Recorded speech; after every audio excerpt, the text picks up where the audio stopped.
শ্যাম কারানের হ্যাট্রিকে পাঞ্জাবের নাটকীয় জয়ের পর চলে প্রীতি জিন্তার বাঁধ ভাঙা উল্লাস। মাঠে এসে আবেগে আপ্লুত হয়ে শ্যাম কারানকে নিয়ে নেচেছেন প্রীতি জিন্তা। সেই ভাঙড়া নাচের ভিডিওটি আইপিএল এর অফিসিয়াল ফেসবুক পেজ এবং কিংস 11 পাঞ্জাবের টুইটার পেজে আপ করার পর ভিডিওটি ইতিমধ্যেই সামাজিক যোগাযোগ মাধ্যমে ভাইরাল হয়ে গিয়েছে। এদিকে গেইলবিহীন কিংস 11 পাঞ্জাবের বিরুদ্ধে নিশ্চিত জেতা ম্যাচ হাতছাড়া করেছে দিল্লি ক্যাপিটালস। সোমবার রাতে ঘরের মাঠ মোহালিতে টসে হেরে ব্যাটিং করতে নেমে অশ্বিনের নেতৃত্বাধীন পাঞ্জাব নির্ধারিত 20 ওভারে 9 উইকেট হারিয়ে 166 রান সংগ্রহ করে।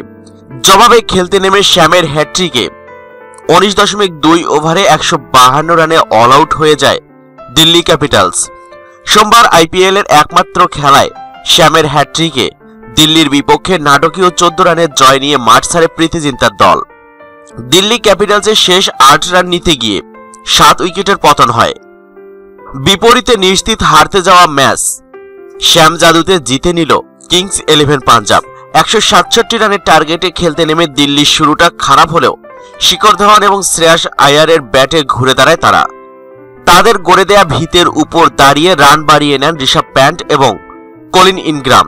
জয়ের খুব কাছাকাছি নিয়ে গিয়েছেন দিল্লিকে, কিন্তু 39 রান করে ঋষভ প্যান্ট আউট হওয়ার পর সমীকরণ পাল্টে যায়।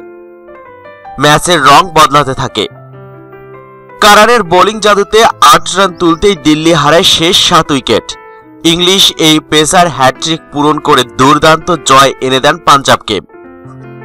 18তম ওভারের চতুর্থ বলে 38 রান করা কলিন ইনগ্রামকে প্যাভিলিয়নে ফিরে উইকেটের খাতা খোলেন। ওই ওভারেই শেষ বলে হর্ষার প্যাটেলকে আউট করার পর 20তম ওভারের প্রথম 2 বলে কাগিসো রাবাডা এবং সন্দীপ লামিছানেকে ফিরিয়ে হ্যাট্রিক পূরণ করেন এই পেসার। মাত্র 2.2 ওভারে 11 রান দিয়ে 4 উইকেট তুলে নেওয়া শ্যাম কারানের হাতেই উঠেছে ম্যান অব দ্য ম্যাচের পুরস্কার।